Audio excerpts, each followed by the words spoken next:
Hey, beautiful people. Welcome to this amazing, beautiful day here in Noel, Missouri. It's just gorgeous, a little windy, but okay.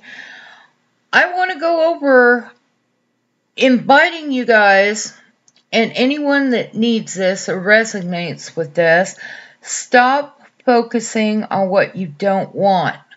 I'm seeing people that are just in a panic over what's going on in the world, over what's happening around them and everything. And they're more concentrated on what they don't want, the loss of income, their jobs, their food supply, or whatever it is.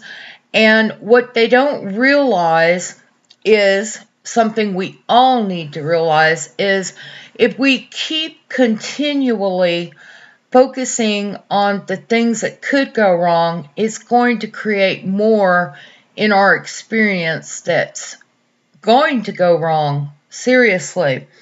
What we think about the most will produce. And I want to encourage everybody to shift gears, switch out your gears, your spiritual gears, your thinking gears. Do something else to get your mind off of what's going on.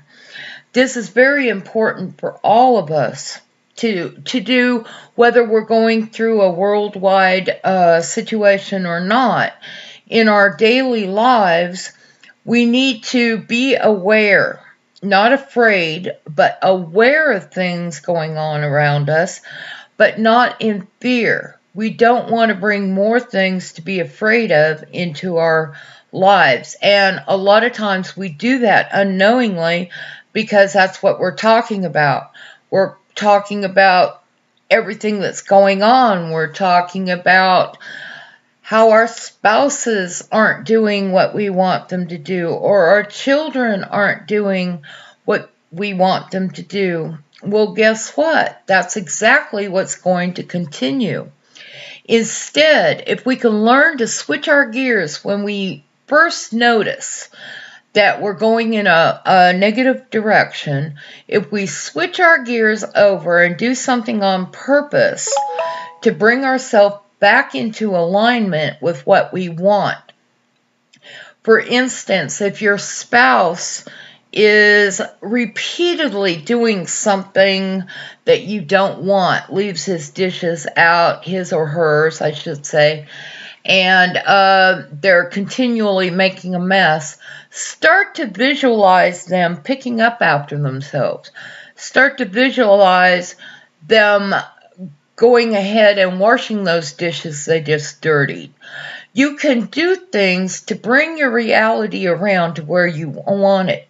You don't need to gripe at them or anything. You can also use ho'oponopono on this. And I can't tell you the testimonies in my own life, all the synchronicities and all the good things that have come out of ho'opono for me. I will do a video on them. At one point, I can't tell you what it's done in my son's life, if you only knew. But that's another video for another time.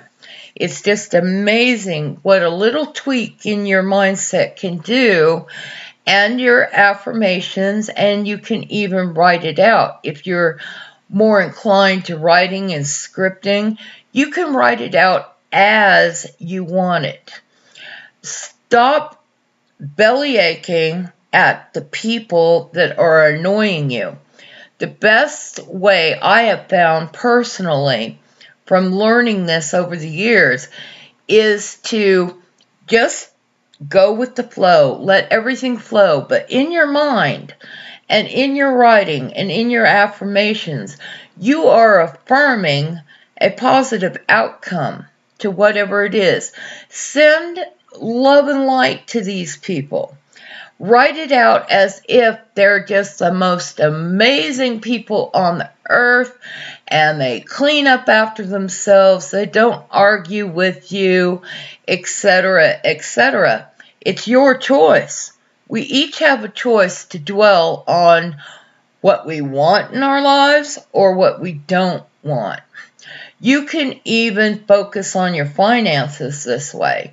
Instead of griping that you've got bills to pay, be grateful and in a state of gratitude that you're able to pay those bills, and be appreciating the money that you do have that is paying those bills. Because what we gripe about, we tend to forget that there's people on this earth that don't even have that. They're living in shelters, they're living under a bridge, they're living on the streets, and they wish they had those bills that you gripe about. They would gladly pay them. Those taxes we gripe about every year, paid. That means you have a job.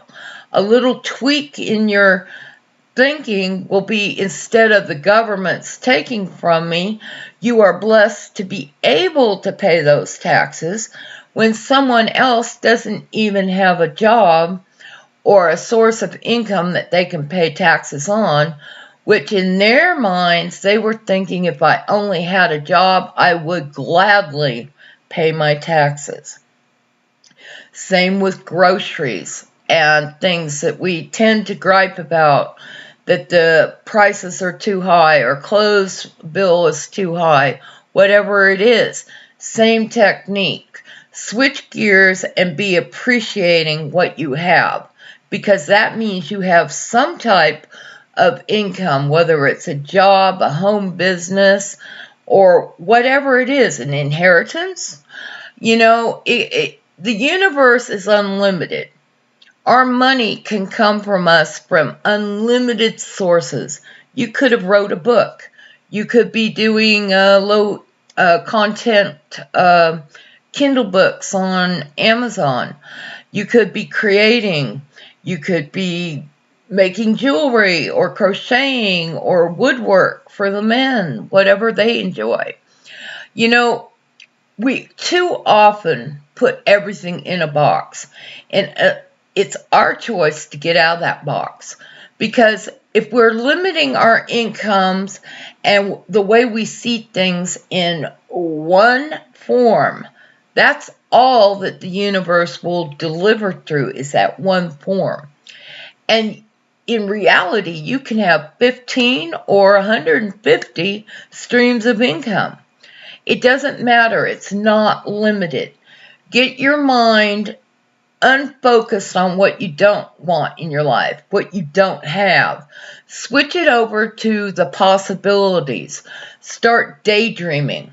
That means in your relationships with your friends, your spouses, your kids, all of it. Start visualizing it the way you want it, or that home you want to buy or car. It's all possible. Nothing is impossible if you believe. And even in the Bible, nothing is impossible with God. So we slash that with God, universe, Jesus, our divine higher powers, angels. We have so much help that we don't even acknowledge. So I just want to give you guys some of those pointers. I hope it helps somebody out there. I love each and every one of you, and you are deeply and divinely loved and blessed. And I hope you have a tremendous day. And I'll talk to you again later. Bye for now.